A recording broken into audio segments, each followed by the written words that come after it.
Grammar ചർച്ചാവേദിയുടെ 22ാമത് എപ്പിസോഡിലേക്ക് സ്വാഗതം. ഞാൻ ഗോപാലകൃഷ്ണൻ തെക്കേപ്പാട്ട്.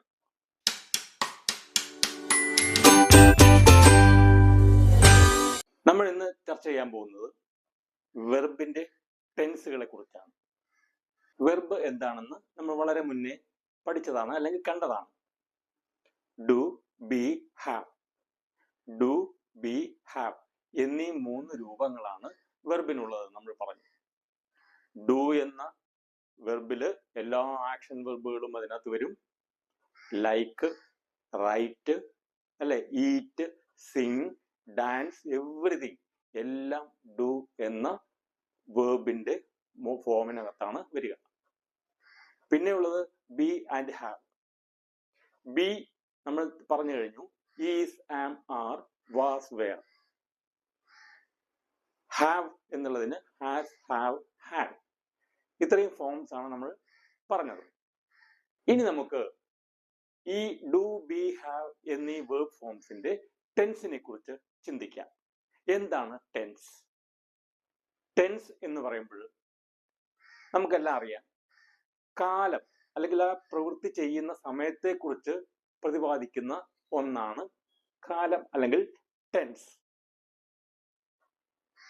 പ്രസന്റ് എന്ന് പറയുമ്പോൾ നമുക്ക് മലയാളത്തിൽ അറിയാം വർത്തമാനകാലമാണ്. പാസ്റ്റ് എന്ന് പറയുമ്പോൾ അത് ഭൂതകാലമാണ്. ഫ്യൂച്ചർ എന്ന് പറയുമ്പോൾ അത് ഭാവി കാലമാണ്. അപ്പോൾ വെർബ് ഏത് കാലത്ത് ചെയ്യപ്പെടുന്നു അല്ലെങ്കിൽ ചെയ്യുന്നു അല്ലെങ്കിൽ ചെയ്തു അല്ലെങ്കിൽ ചെയ്യും എന്ന് കാണിക്കാനാണ് നമ്മൾ ടെൻസ് ഉപയോഗിക്കുന്നത്. പലപ്പോഴും പലർക്കും ടെൻസ് വളരെ കോംപ്ലക്സ് ആയിട്ട് അനുഭവപ്പെടാറുണ്ട്. അങ്ങനെ ഒരു കോംപ്ലക്സിറ്റി ഒന്നും അതിനകത്തില്ല. വളരെ സിമ്പിൾ ആണ്. നമ്മൾ അതിന്റെ റൂൾസ് അല്ലെങ്കിൽ റെഗുലേഷൻസ് ഒക്കെ നോക്കിക്കഴിയുമ്പോൾ നമുക്ക് കാട് കയറി നമ്മളെ ഒരു വല്ലാത്ത സ്ഥിതിയിലേക്കാക്കും. നമുക്കത് വളരെ എളുപ്പത്തിൽ വളരെ പെട്ടെന്ന് മനസ്സിലാവുന്ന രീതിയിൽ എങ്ങനെ പഠിക്കാം, എങ്ങനെയാണ് ടെൻസ് വെർബുകളിൽ സ്വാധീനം ചെലുത്തുന്നതെന്നും അത് എങ്ങനെയാണ് ഉപയോഗിക്കുന്നതെന്നും നമുക്ക് പഠിക്കാം. ഇംഗ്ലീഷിൽ ടെൻസിനെ കുറിച്ച് പറയുമ്പോൾ രസകരമായിട്ടുള്ളൊരു കാര്യം എനിക്ക് ഓർമ്മ വരുന്നത് ഒരാൾ പറഞ്ഞതാണ്. അതായത് ഇംഗ്ലീഷിൽ 2 ടെൻസേ ഉള്ളൂ. English has no future. ഇംഗ്ലീഷിൽ ഫ്യൂച്ചർ ഇല്ല എന്ന് തമാശക്ക് പറഞ്ഞതാണ് കേട്ടോ. ഇംഗ്ലീഷ് പഠിച്ചില്ലെങ്കിൽ എന്തായിരിക്കും അവസ്ഥ എന്നുള്ളത് നമുക്ക് പിന്നീട് അല്ലെങ്കിൽ നമ്മൾ തന്നെ അനുഭവിച്ച് അറിഞ്ഞിട്ടുള്ളതായിരിക്കും പല സന്ദർഭങ്ങളിലും. അപ്പൊ ഇംഗ്ലീഷിന് ഫ്യൂച്ചർ ഇല്ല എന്ന് പറയുന്നത് അദ്ദേഹം ഉദ്ദേശിച്ചത് ഫ്യൂച്ചർ ടെൻസ് എന്ന് പറയുന്ന ഒരു ഭാഗം അല്ലെങ്കിൽ ഇംഗ്ലീഷിന് ഫ്യൂച്ചർ ടെൻസ് രൂപം വെർബുകൾക്ക് ഇല്ല എന്നാണ്. മലയാളത്തിലാണെങ്കിൽ എല്ലാവരിലും ഉണ്ട് വരിക, വരും, അല്ലെ, വരുന്നു, വന്നു ഒക്കെ വേറെ വേറെ വാക്കുകളുണ്ട്. പക്ഷെ ഇംഗ്ലീഷിനെ സംബന്ധിച്ച് അങ്ങനെ ഇല്ല. ഇംഗ്ലീഷിന് ആകെ 3 ഫോമേ ഉള്ളൂ. അതായത് V1, V2, V3. V3 എന്ന് പറയുന്നത് ടെൻസുമായിട്ട് ബന്ധമുള്ള ഒരു കാര്യമേ അല്ലാതെ അങ്ങ് മാറ്റി നിർത്താം. അങ്ങനെ വരുന്ന സമയത്ത് V1, V2 അതായത് present and past.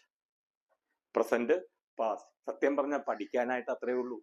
Present tense past ടെൻസും നന്നായിട്ട് പഠിക്കാമെങ്കിൽ V3 അവിടെ നിൽക്കട്ടെ. നമുക്ക് V3യുടെ നമ്മൾ പഠിച്ചതാണ് നോൺ ഫൈനൈറ്റ് വെർബിന്റെ വിഭാഗത്തിൽ V3യുടെ ഇമ്പോർട്ടൻസിനെ കുറിച്ചും V3 ഏതൊക്കെ സന്ദർഭങ്ങളിൽ ഉപയോഗിക്കുന്നു ഒക്കെ നമ്മൾ പറഞ്ഞതാണ്.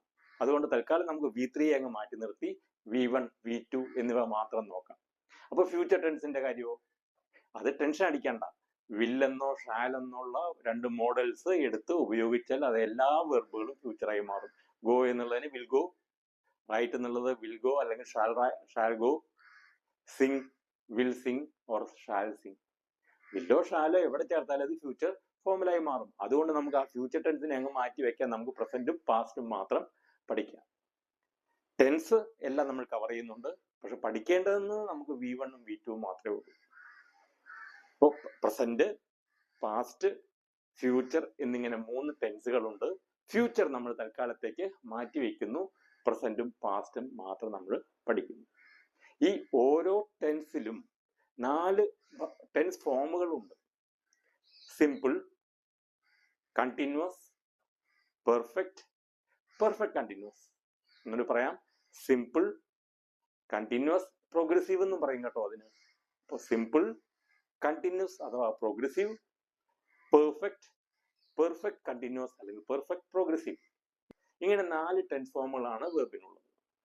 അങ്ങനെ വരുമ്പോൾ 3 പ്രസന്റ്, പാസ്റ്റ്, ഫ്യൂച്ചർ എന്നിങ്ങനെയുള്ള 3 കാലങ്ങളിലായി 3 ഗുണം 4 അല്ലെങ്കിൽ 3 into 4, അപ്പൊ എത്രയാ 12. അങ്ങനെ 12 ടെൻസ് ഫോംസ് ആണ് ആകെ വെർബിനുള്ളത്.